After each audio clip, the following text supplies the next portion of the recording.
ओम रामं लक्ष्मणं पूर्वजं रघुवीरं सीतापतिं सुन्दरं काकुत्स्थं करुणाकरगुणनिधिं विप्रप्रियधार्मिकं राजेन्द्रं सत्यसन्धदशरथतनयं श्यामलं शान्तमूर्ति वन्दे लोकाभिरामं रघुकुलतिलकं राघवं रावणारी। भक्तवत्सल भगवान की जय। श्री रामनारायण की जय। लक्ष्मण लाल जी की जय। भरत लाल जी की जय। शत्रुघ्न लाल जी की जय। संकट मोचन हनुमान जी की जय। जनक नंदिनी सीता देवी की जय। श्री सच्चिदानंद भगवान की जय। मोर प्रिय श्रोता बंधु, आपण माने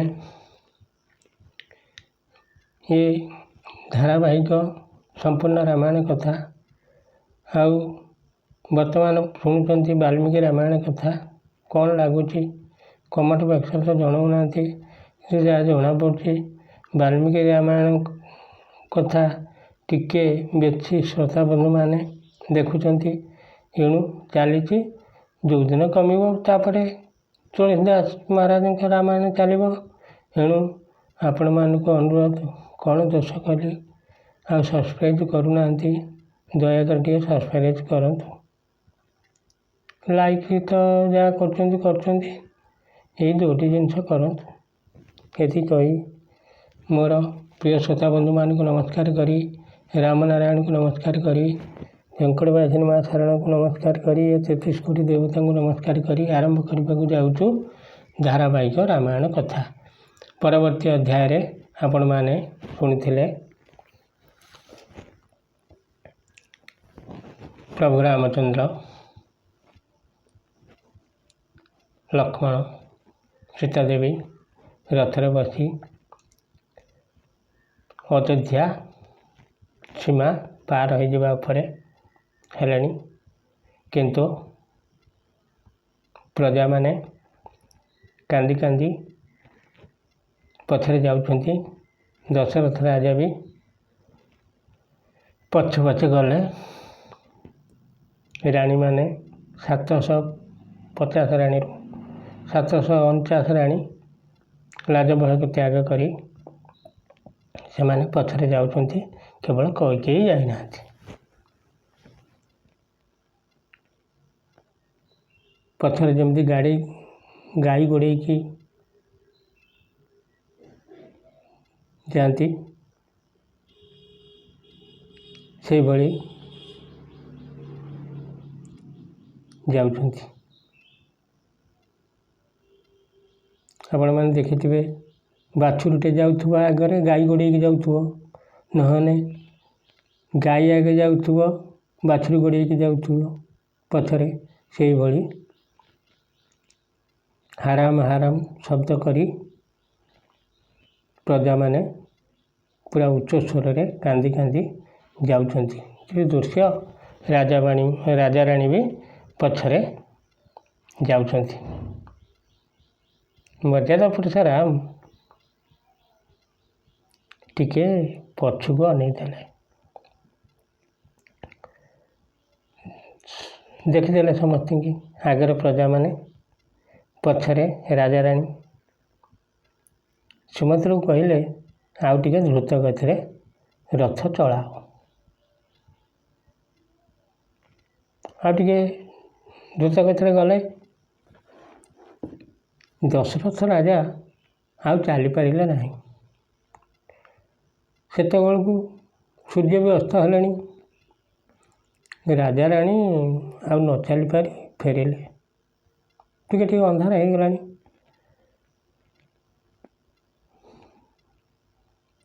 आ से दिन प्रभु श्रीराम गला परे जह्न तारा आउ आकाश देखागले ना। ब्राह्मण माने अग्निकुंड आहुति आउ दे पारे ना। अग्नि तो जलानी देवे किमिति। पवन भी बहिला ना। जह्न तारा पवन अग्नि समस्त स्ट्राइक हो गला। खाली सेतिक नुहे श्रोता बंधु अंधार होगा परे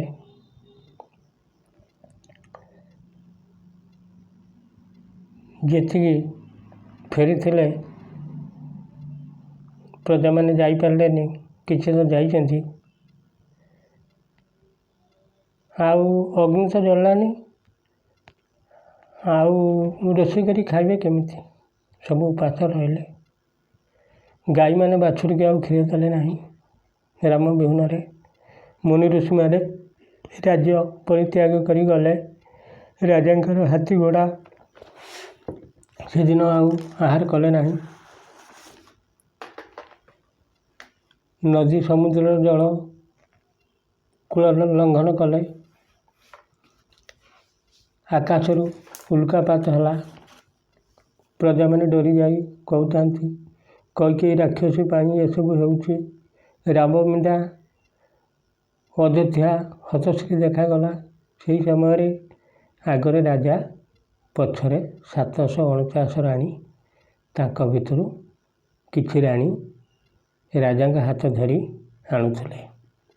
କୈକେୟୀ ସିଂହଦ୍ୱାରରେ ରହି, ଏକାଟିଆ ତ ଆଉ କେହି ନାହାନ୍ତି, ରହି ବାଟକୁ ଚାହିଁ ରହିଥିଲେ। କୁଆଡ଼େ ଗଲେ, କ'ଣ କଲେ, କ'ଣ କରୁଛନ୍ତି ଦେଖିବା। ସେ ତ ନାଟକବାଲା। ରାଜବାଟିକୁ ଆଉ ଅଳ୍ପ ବାଟ ଅଛି। ରାଜା ଅଚେତ ହୋଇ ପଡ଼ିଗଲେ। କୌଶଲ୍ୟା ରାଜାଙ୍କୁ ଉଠାଉଥିଲେ। କୈକେୟୀ ଦୌଡ଼ି ଯାଇ ବାମ ହାତକୁ ଧରି ଉଠାଇଲେ। ସେତିକିବେଳେ ରାଜାଙ୍କର ଚେତା ଫେରିଲା। କୈକେୟୀ କହିଲେ, ନିଶାଚରୀ, ମୋତେ କାହିଁକି ଛୁଇଁଲୁ? ମୁଁ ତୋତେ ପରିତ୍ୟାଗ କରିଛି, ସତ୍ୟ କରିଛି, ତୋର ମୁହଁ ଆଉ ଚାହିଁବି ନାହିଁ। ତୋରି ପାଇଁ ମୋର ପ୍ରିୟ ପୁତ୍ର ରାମ ଏତେ କଷ୍ଟ ପାଇଲା। ଆଜିଠାରୁ ମୁଁ ତୋର ପତି ନୁହେଁ, ତୁ ମୋର ଭାର୍ଯ୍ୟା ନୁହେଁ, ତୁ ଗୋଟେ ରାକ୍ଷସୀ। ଆଜିଠାରୁ ମୁଁ ତୋତେ ପରିତ୍ୟାଗ କଲି। ଯେଉଁ ରାମ ରତ୍ନଘଟରେ ଶୟନ କରେ, ସେ ଆଜି ପତ୍ର ବିଛଣାରେ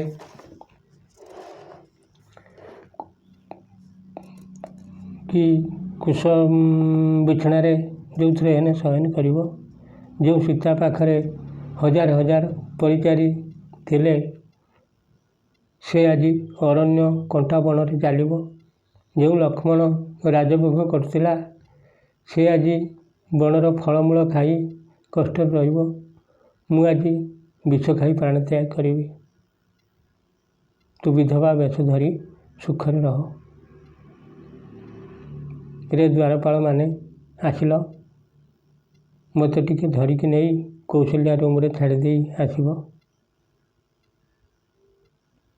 ଦ୍ୱାରପାଳମାନେ ଆସି ରାଜାଙ୍କୁ ନେଇ କୌଶଲ୍ୟା ରୁମ୍ରେ ଛାଡ଼ିଦେଇ ଆସିଲେ। ରାଜା ପଲଙ୍କରେ ବସିଲେ। ଖାଲି ବସିଲେନି, ସବୁବେଳେ ଖାଲି ମୃତ୍ୟୁ ଚିନ୍ତା କରୁଥାନ୍ତି। ଏ ଦୁଃଖ ଦେଖିବା ଆଗରୁ ମୋର ମୃତ୍ୟୁ ହେଲାନି କାହିଁକି? କୌଶଲ୍ୟା ରାମଙ୍କ ବିଚ୍ଛେଦରେ ଦୁଃଖରେ ବସିଥାନ୍ତି। ରାଜାଙ୍କ ମୁହଁକୁ ଚାହିଁ କହିଲେ, ମୋର ସଉତୁଣୀ କୈକେୟୀ କୁଟ କପଟ କରି ମୋର ପ୍ରିୟ ପୁତ୍ର ରାମକୁ ବଣକୁ ପଠାଇଦେଲା। ନିଜେ ପୁତ୍ରବଧୂ ସାଙ୍ଗରେ ସୁଖରେ ରହିବ। ଏ କାଲି ଚାଲି ଆସିବେ ଭରତ ଶତ୍ରୁଘ୍ନ ଆଉ ବୋଉ। ମୁଁ ମରୁଛି, କାହିଁକି ଭଗବାନ ଏମିତି ଆଣିକି ଦୁଃଖ ଦେଲା? ମୁଁ ହତଭାଗିନୀ ଶୋକାନଳେ ପୋଡ଼ି ହୋଇ ମରୁଛି। ଭରତ ରାଜା ହେଉ କିଛି ଦୁଃଖ ନଥିଲା, ଆମକୁ କିଛି ନ ଦେଉ ସେଥିରେ ବି କିଛି ଦୁଃଖ ନଥିଲା। ରାମ ଯଦି ଘରେ ଥାଆନ୍ତା, ମୁଁ କୁଡ଼ିଆ ଖଣ୍ଡେ କରି ଭିକ୍ଷା ମାଗି ଆନନ୍ଦରେ ରହିଥାନ୍ତି।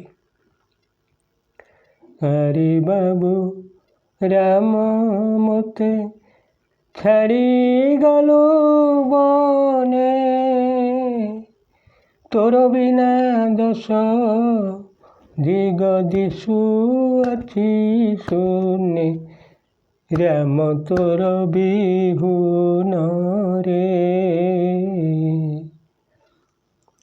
ବୁଦ୍ଧି ଦିଶୁ ନାହିଁ ମୋତେ, ଅନ୍ଧକାର ହୁଏ। ରାମ ତୋର ବିହୁନରେ ବୃଦ୍ଧ କାଳେ ବିହି ଆଣି ଘଟାଇଲୁ ଦୁଃଖ, କେମନ୍ତେ ମୁଠିବି ବାବୁ ତୋ ସୁନ୍ଦର ମୁଖ, ବାବୁ ତୋ ସୁନ୍ଦର ମୁଖ। ଭକ୍ତବତ୍ସଳ ଭଗବାନ କି ଜୟ। ରାମରେ ବଣରେ ତୁ କେତେ କଷ୍ଟ ପାଉଥିବୁ। ହାତୀ ଘୋଡ଼ା ରଥ ଛାଡ଼ି ପାଦରେ ଚାଲି କଣ୍ଟା କୁଣ୍ଟ ମାଡ଼ି ଭାଇ ଭାରିଜାକୁ ସାଙ୍ଗରେ ଧରି କେମିତି ବଣରେ ବୁଲି ବୁଲି ଘରେ ଥିବା ବେଳେ ଅମୃତ ଭଳି ଭୋଜନ ତୋତେ ରୁଚେ ନାହିଁ। ବଣର ଫଳମୂଳ ଖାଇ କେମିତି ଜୀବନ ଧାରଣ କରିବୁ ରେ। ଯେତେବେଳେ କ୍ଷୀର ପିଉ ଶର୍କରା ନ ମିଶିଲେ ତୋତେ ଭଲ ଲାଗେ ନାହିଁ। ବଣରେ ଝରଣା ପାଣି ପିଇ କେମିତି ପିଇକି ବଞ୍ଚିବୁ ରେ। ତୁ ଶୋଇବା ବେଳେ ଶହ ଶହ ପ୍ରହରୀ ଅସ୍ତ୍ରଶସ୍ତ୍ର ଧରି ତୋତେ ଜଗନ୍ତି। ଏବେ ତୋର ପ୍ରହରୀ ହେବେ ବଣର ଜୀବଜନ୍ତୁମାନେ। ହେ ନାଥ, କୈକେୟୀ କଥାରେ ପଡ଼ି ରାମ ଲକ୍ଷ୍ମଣ ସୀତାଙ୍କୁ ବଣକୁ ପଠାଇଦେଲ। ରାଜଭୋଗ ଛାଡ଼ି ଏ ଯୁବା ବୟସରେ ବଣରେ କେତେ କଷ୍ଟ ଭୋଗିବେ କହିଲ। ମୁଁ ହତଭାଗିନୀ ରାମ ଲକ୍ଷ୍ମଣ ସୀତାଙ୍କୁ କ'ଣ ଦେଖିପାରିବି ନାହିଁ? ଆଉ କ'ଣ ଦେଖିବି? ମୋର କାହିଁ ସେ ବିଶ୍ୱାସ ଆସୁନାହିଁ। ଭାଇ ଭାର୍ଯ୍ୟାଙ୍କୁ ସାଙ୍ଗରେ ଧରି ମୋ ରାମ ଆସିବ, ଅଯୋଧ୍ୟାରେ ରାଜା ହେବ। ମୋର ଏ ପାପ ନୟନ କ'ଣ ଦେଖିବ? ହେ ନାଥ, ମୁଁ ପୂର୍ବ ଜନ୍ମରେ କେତେ ପାପ କରିଥିଲି, ଏ ଜନ୍ମରେ ଭୋଗୁଛି। ମନ ଜାଣେ ପାପ ପୁଣ୍ୟ, ମନ ଜାଣେ ହ୍ରଦ, ମାତା ଜାଣେ ପୁତ୍ର ବ୍ୟଥା, ପୋଡ଼େ ତାର ହୃଦ। ଭକ୍ତବତ୍ସଳ ଭଗବାନ କି ଜୟ। ରାଣୀ ଏଭଳି ଦୁଃଖରେ ପାଗଳିନୀ ପରି ହୋଇ କପାଳରେ ହାତ ଦେଇ ତଳେ ପଡ଼ିଗଲେ। ମୋର ପ୍ରିୟ ଶ୍ରୋତା ବନ୍ଧୁ, ରାଣୀ ରାଜାଙ୍କୁ ଦୁଃଖ କଥା କହୁ କହୁ ସୁମିତ୍ରା ରାଣୀ ଆସି କୌଶଲ୍ୟାଙ୍କୁ କହିଲେ, ଶୁଣ ଜ୍ୟେଷ୍ଠ ସପତଣୀ, ରାମ ପାଇଁ ତମେ ଯେତିକି ବିକଳ ହେଉଛ, ମୁଁ ମଧ୍ୟ ଦୁଃଖ ହେଉଛି। କିନ୍ତୁ ରାମ ବଳ କଥା ମୁଁ ଭଲ ଭାବରେ ଜାଣିଛି। ସେ ସତ୍ୟବାଦୀ, ଜ୍ଞାନବନ୍ତ, ବୀରଙ୍କ ମଧ୍ୟରେ ମହାବୀର, ମହାବଳବାନ। ପିତା ସତ୍ୟ ରକ୍ଷା କରି ବଣକୁ ଗଲା, ତା ପାଇଁ ତୁମେ ମନ ଦୁଃଖ କରନା। ତା ତ ଜେରକ୍ସ କପି ଲକ୍ଷ୍ମଣ ପାଖରେ ଅଛି। ସବୁ ଦୁଃଖ ତ୍ୟାଗ କରି ରାମଚରଣ ସେବା କରି ସୁମହତ ଯଶ ପାଇ ବୈକୁଣ୍ଠକୁ ଯିବ, ଏ କଥା ନିଶ୍ଚିତ। ତା ପାଇଁ ତୁମେ ବି ମନ ଦୁଃଖ କରନା। ଆଉ ଯେଉଁ ଜନକ ନନ୍ଦିନୀ ସୀତା ଶିରୋମଣି, ଖାଲି ସେ ସୀତା ନୁହେଁ, ଆଉ ଖାଲି ଲକ୍ଷ୍ମୀ ବି ନୁହେଁ, ସେ ମହାଲକ୍ଷ୍ମୀ। ସେ ଯେଉଁଠି ରହିବ ନା, ସେଠି ଅଷ୍ଟ ଐଶ୍ୱର୍ଯ୍ୟ ଥିବ। ମୋର ପ୍ରିୟ ଶ୍ରୋତା ବନ୍ଧୁ, ଭିଡ଼ିଓ ବୋଧେ ବଡ଼ ହେଲା ବେଳକୁ ବେଶୀ ଶ୍ରୋତା ବନ୍ଧୁ ଦେଖୁନାହାନ୍ତି। ତେଣୁ ଆଜି ଏତିକିରେ ଥାଉ। ପୁଣି ଆଗାମୀ ଅଧ୍ୟାୟରେ ଆପଣମାନେ ଶୁଣିବେ କ'ଣ ଆପଣମାନଙ୍କର ମନକୁ ଯାଉଛି, କ'ଣ କମେଣ୍ଟ ବକ୍ସରେ ଲେଖି ଜଣାଇବାକୁ ଅନୁରୋଧ। ଯଦି ଭୁଲ କିଛି ଥାଏ ଆପଣ କ୍ଷମା ଦେବେ। ଶ୍ରୀ ରାମନାରାୟଣଙ୍କୁ ଏତିକି ନିବେଦନ କରୁଛି, ଆପଣମାନଙ୍କର ଏବଂ ଆପଣମାନଙ୍କର ସପରିବାର ଗୁରୁ ଗୁରୁଜନ ପିଲାମାନଙ୍କୁ ଶ୍ରୀ ରାମନାରାୟଣ, ତା ସହିତ ଇଏ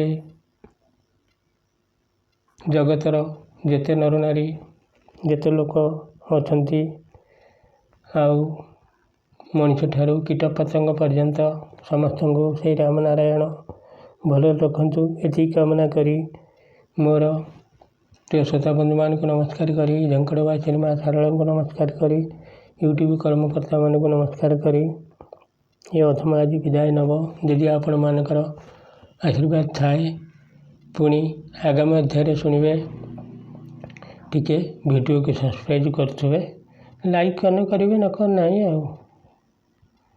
गला काली कहीं करना हो ये कही मोर प्रिय श्रोता बंधु मानक नमस्कार करी विदाय नौछि। जय श्री राम।